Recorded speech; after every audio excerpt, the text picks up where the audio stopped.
I have Jean here, who is a budding author, who we're going to talk about doing books today. You guys didn't know that. You just thought he was a sexy Hungarian. No, no, no.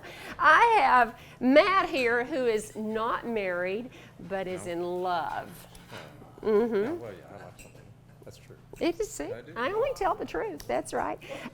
Chris and I bonded before we got started as I was bringing my books in. And anyway, thank you for and I've known you for many, many years. So I know most of you. Betty Jean's like my sister. And for those of you who didn't like me serving in office, it's all her fault because she was my campaign manager. Betty Jean, stand up, wave. So anyway, and Kay, of course, I've known forever, and in all disclosure, in full disclosure, which is rare in government these days, Kay's son works for my husband, Herb Weitzman, who is in the commercial real estate. So, and he's wonderful. So we're thrilled to have it. I really am going to be very casual today and not take a lot of your time. I really want to start off the talk, and I do a fair amount of public speaking, and most of it's because of these ladies that are my publicists, but and I talk to all size groups, small and big, and men and women, and I was just over in Arlington with the Rotary over there, and so I talked to lots of Rotary clubs, lots of Lions clubs, and lots of women's groups. But I like to start off with talking about something that's kind of common to all of us, and please go ahead and eat. I'm going to talk about passion for about 30 seconds. And not passion like my second book's title, okay, Sex and a Siren, and I'll tell you why it's named that in a few minutes. I'm going to talk about each one of you having a passion. Would anybody hazard a guess what a passion is? If not, I'll tell you quickly. It's something you would do whether you got paid or not, right? So, Jean, being that Hungarian, what is your passion? Sports, bicycling, Soccer, and possibly being an author, possibly writing a book. bicycle touring is my Bicycle touring. Betty Jean, what's your passion? Yeah, and she does it all the time and doesn't get paid.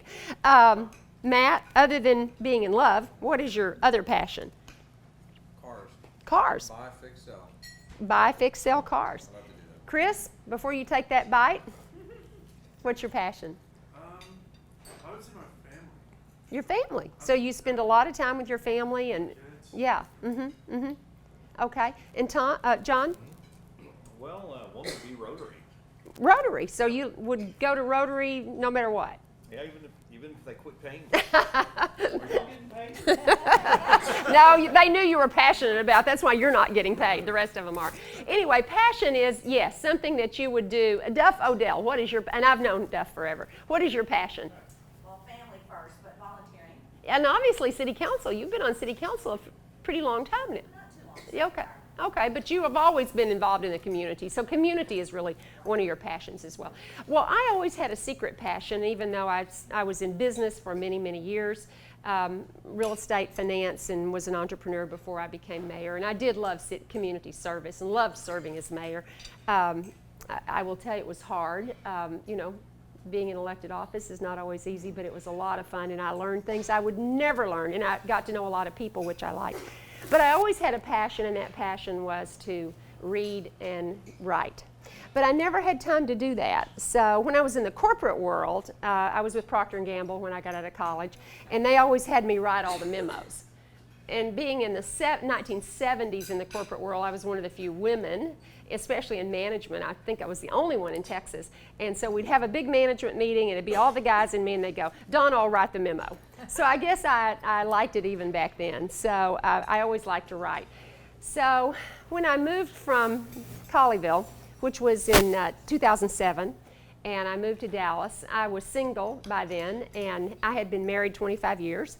And my children, I have two boys. One went to Grapevine High, one went to Colleyville High.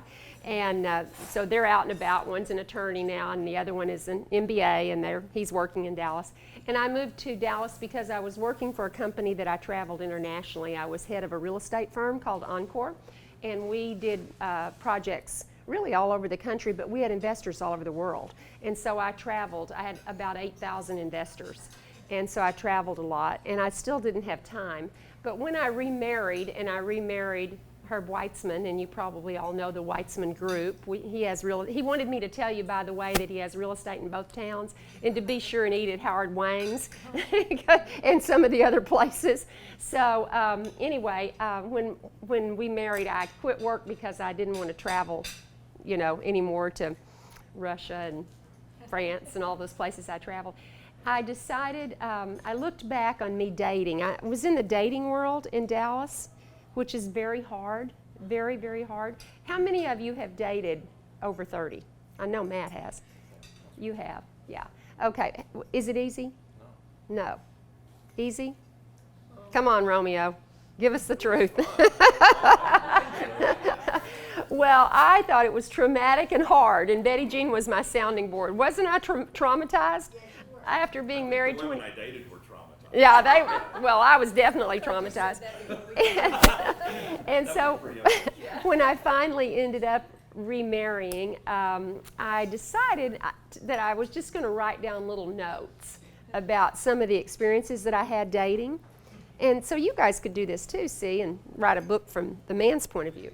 But anyway, I started writing these little notes, and then I started talking to my girlfriends who had dated in their 50s, not in their age, in their 40s, 50s, and 60s.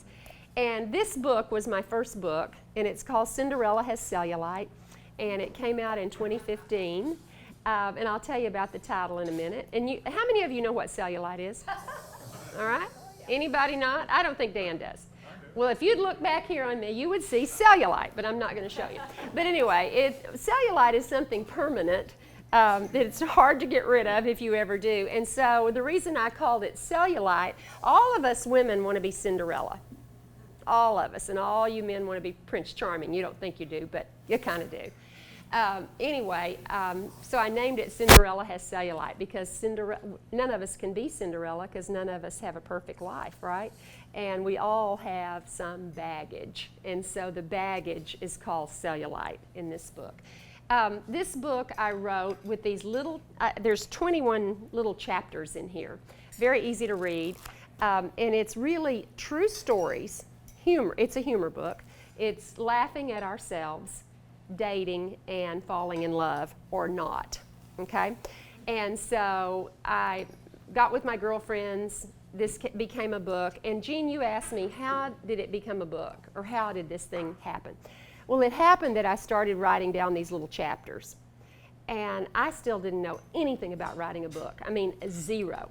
And I had a little party, a charity party at my house in Dallas. And I'm talking to a woman standing as close as Kay is. And I said, she's getting ready to leave the party. And I said, well, what do you do? And she said, I'm a book editor. And I said, oh my God, I have a manuscript. Would you read these little chapters of mine? And she looked at me like I was crazy. And she said, what's it about? And I said, it's about dating and falling in love or not in your 40s and 50s and 60s. And she goes, I wouldn't be the right person because I write religious biographies. And I was like, okay, but I begged her into it, and she edited the book. Marianne was my editor. She lives in Tyler, and she was 27 years old at that time. She knew nothing and had never been married and nothing about dating older, but she edited the book.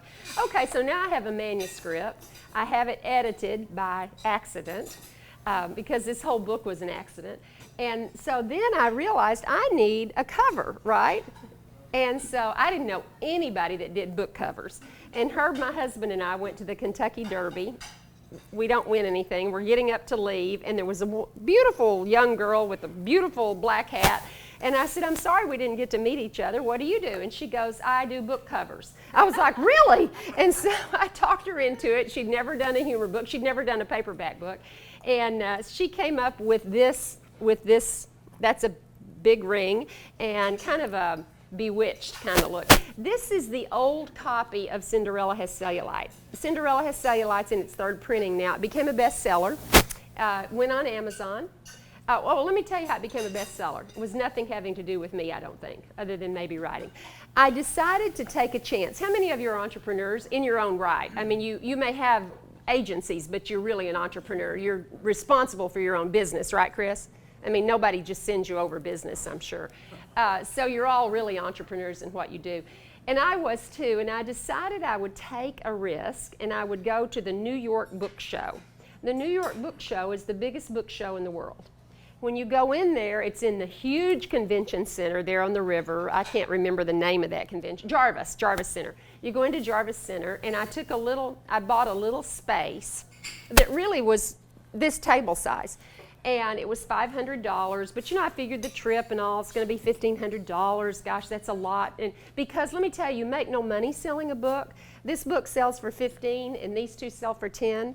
I make $5 when you buy a book. So the other $5 goes to the publisher, and $5 goes to Amazon, or $5 goes to the printer. If you wonder why Jeff Bezos is the most wealthy man in the world now, he started as a bookseller, if you recall, and he took a third of all of the profits of all the authors, and that's why authors dislike Jeff Bezos, because he takes so much of their money.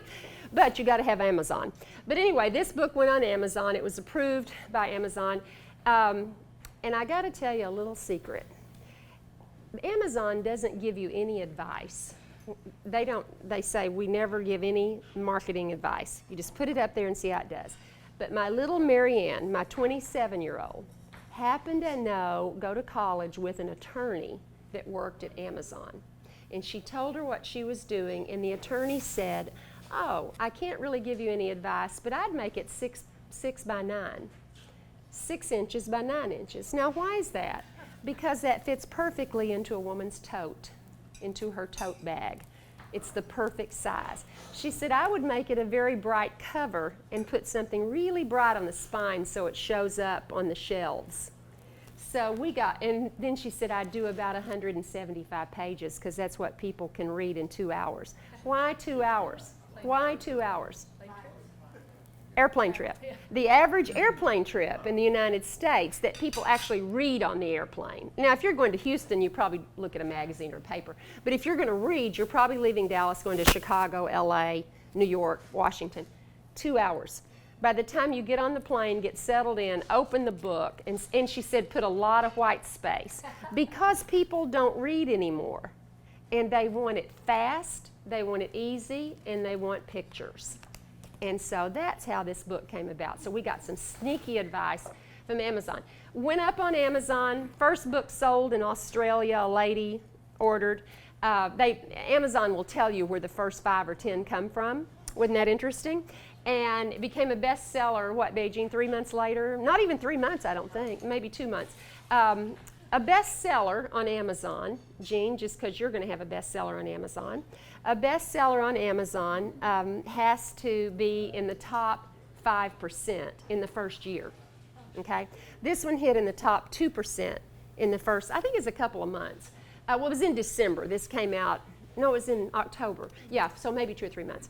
And how many books do you think, well, I'm going to ask some questions, just a couple of questions. How many books do you think are on Amazon? Hazard a guess? 10 million? Who else?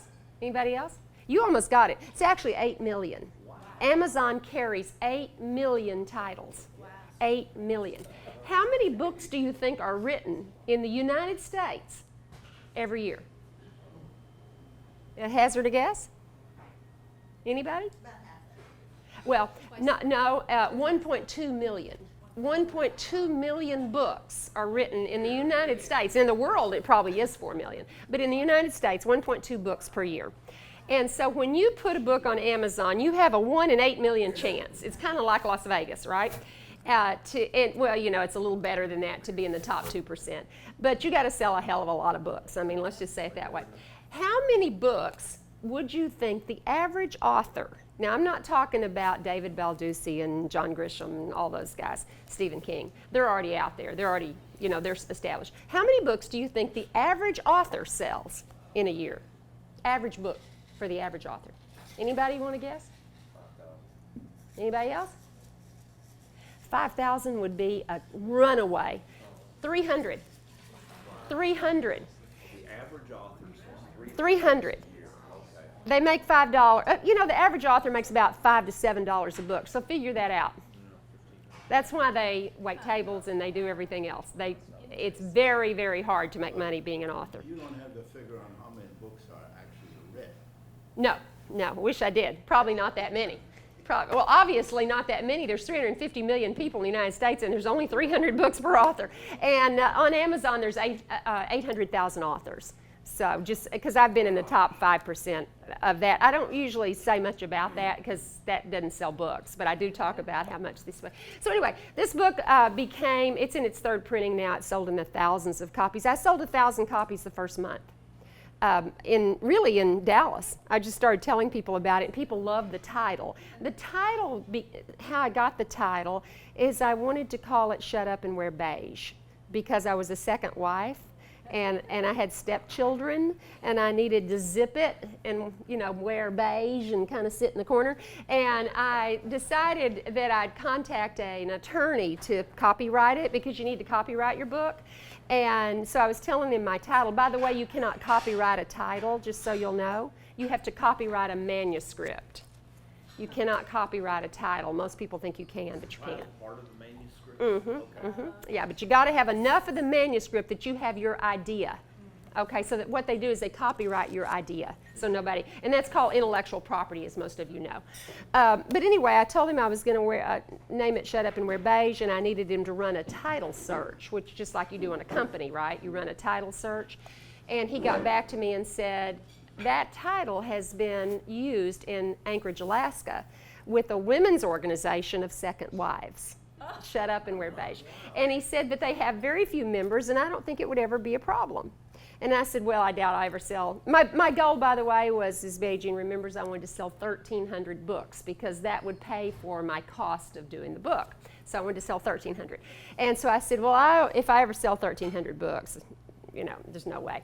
And he said, well, just in case, let's don't do that. So the book was ready to go to print. It did not have a title. All this was done. The pictures were done on the inside. There's Cinderella crying. Anyway, I'm talking to that little 27-year-old editor, and I said, I don't know, Marianne, what am I going to name it? I don't know. I said, it's kind of like Cinderella, and Cinderella Has Cellulite. She goes, that's the name. And so it became, and it's a catchy name. The book now is in Hollywood. It caught on at that book club that I told you, the book show. What happened at the book show, and here's why it went to Hollywood, and I'm getting close on time, so I'm going to hurry. At the book show, I couldn't get anybody to publish it. I couldn't get anybody to represent me. I couldn't get a publicist. Can you guys imagine? No publicist. And because I was new, first-time author, everybody looks at you like, go, get out of our hair. And I'm sitting at this little table, and I have a few of them spread around. And because of this title, people started coming up, women mainly, and saying, I'm book publicist, I do this and this. And a lady comes by, and her name is Sandy Smith. And Sandy said, I love the name of this book. And I said, thank you. And she says, who's your publicist? And I said, I don't have one. That's just me.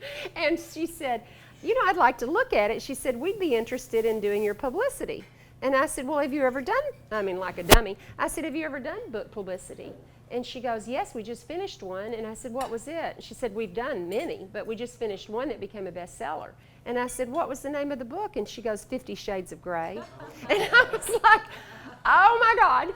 And so anyway, they signed on, and they got me over 100 contacts all over the country. The Ellen Show, God, Beijing, where all, I can't remember where all. But anyway, Steinmart became my sponsor, because they sell a lot of women's clothes. I went all over the country for Steinmart. Now I have sponsors for skincare and Juice Beauty. Isn't that the name of it I'm doing right now with Gwyneth Paltrow? And so who would think the little mayor of Colleyville would be doing Gwyneth Paltrow, the actress, skincare? My skin looked like hell before I started doing that. It looks good now. No, I'm just teasing.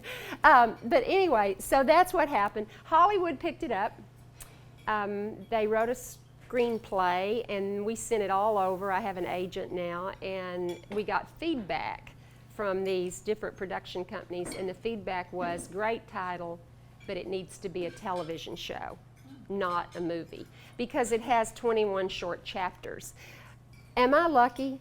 How many do you think in a series of television, when they put on a new series, what would you guess it takes to be successful, to stay on in a year? How many shows? 5, 10, 20, 30? 10. Anybody else? Okay, here's how that works. Here's how Hollywood works, or that business. You have to have 13 shows. It has to carry a certain rating. If you get 13 shows, you don't get paid, well, you get paid very, very little. Very little. Everybody does. If you only do 13, that's the first season, okay? Sometimes they'll even take it off after 1 or 2 shows if it's dismally bad. But 13 is considered, 13 gets you the next year, gets you the next season. The next season you have to have 21, isn't that interesting? I have 21 chapters. You have to have 21 shows to start getting paid, okay? Now, if you're a name brand actor, you know, then you're going to get paid. But if you're just a little writer of something new and it's a new television series, okay, then the third year it has. You get paid until that? No, it's minimal. It's like $1,500 or so. It's nothing. But once you start and you get over 21 shows, let me tell you how much you get paid. It's kind of ridiculous, actually. If this book, and this book is now written, and the 2 writers that wrote it are from Hollywood, and they worked for Robert Redford. And they wrote the humor, and it is fun. Beijing's Red. It's a fun script, okay? And it's scripted off of this book. I kept all the rights. I kept getting offers for the book, you know, $30,000, $15,000, you know, no $1 million like, you know, the real politicians get.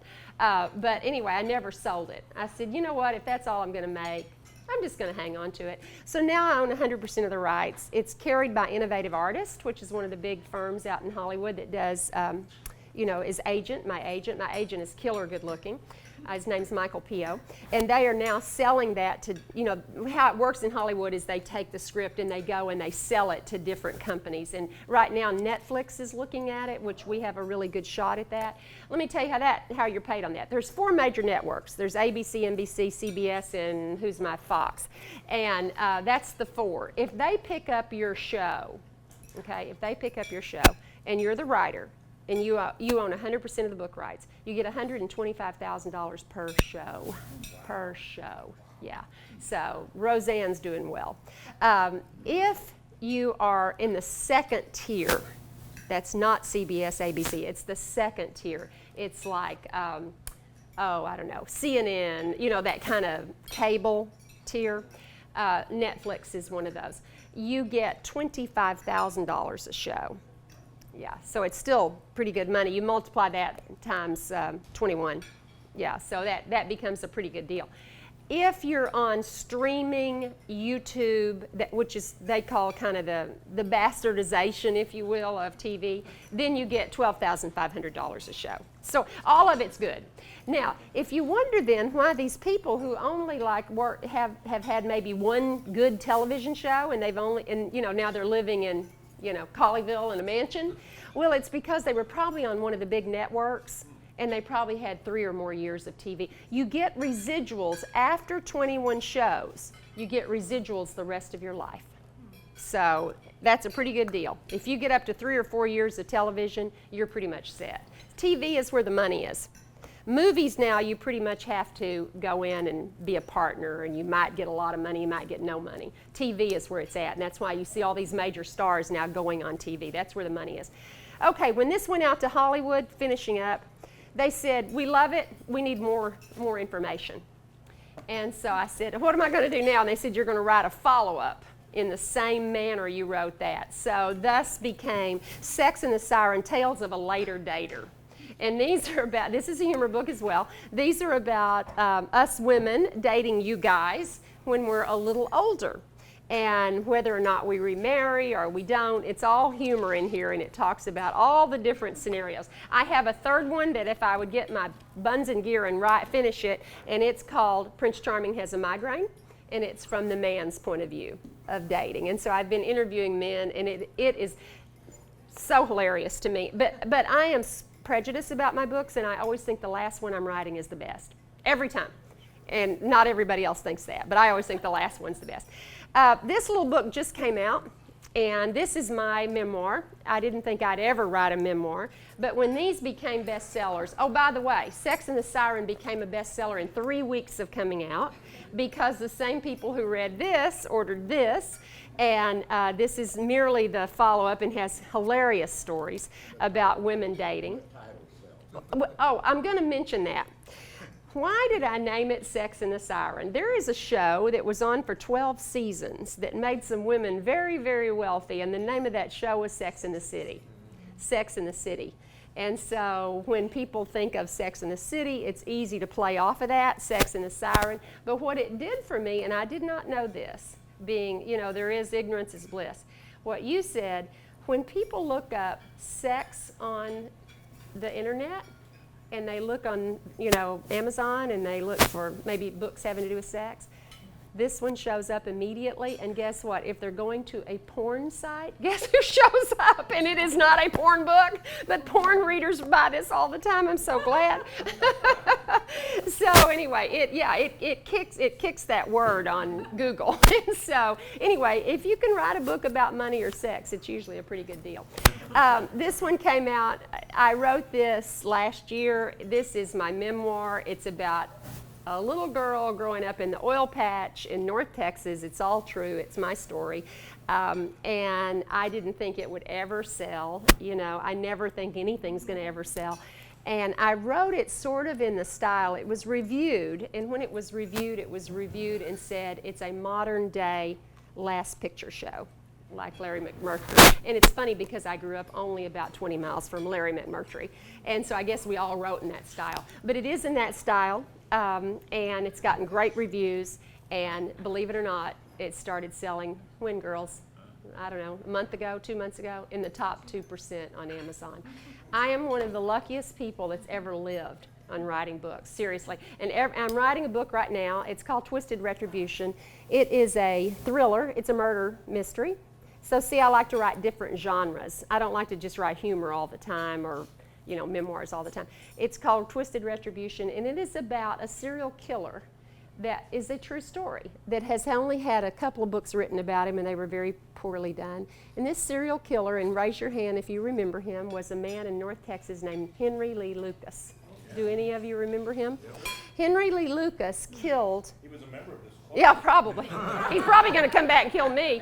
But Henry Lee Lucas killed my mother's friend, Kate Rich, in Bowie, Texas, which is where I grew up, and he stuffed her bones in an old black heater thing, and that's how they caught him. They don't know how many women he killed or men. He liked to say 500, but that kept him out of prison and kept him going to these sites. He was a shyster. They think he killed around 30. And the last person he killed was Mrs. Kate Rich, and Mrs. Kate Rich was the woman who sewed for my mother. I'd known her my entire life, and that's always been, and you'll read about me growing up there if you ever read this, and it's actually fairly readable, I think, to do as well as it's doing. And but anyway, I could never get that off my mind, that man killed that old lady. He worked there as a handyman, and he was stealing her Social Security checks. And she accosted him, and he killed her. And they caught him. They found her bones and caught Henry Lee Lucas there. So anyway, I'm writing a story that weaves in a fiction story and him. So it's a fiction and a true story. And Hollywood tells me that there's not many of those done. It's very hard to write. And so they think they'll be able to turn that into a TV show. So we'll see. Anyway, that's kind of this one, The Wind Blew Innocent. The reason I named it that instead of, The Life and Times of Donna Arp Weitzman, is I wrote about the weather in West Texas and how the wind blows all the time and how the wind changes your life. I was blown into Colleyville by the Wichita Falls tornado in 1979. It blew my house away. That's how I ended up here. And there's a lot of stories in here about wind and the havoc that it played with people's lives in West Texas and how it changed your fortune or your misfortune. And so anyway, The Wind Blew Innocent, Donna Arp Weitzman. And we did something different. I like to do different stuff. This is an actual photo. Okay, it's not concocted like this. By the way, for Sex and the Siren, because this is older women, she has back fat, he has gray hair. There we go, right there.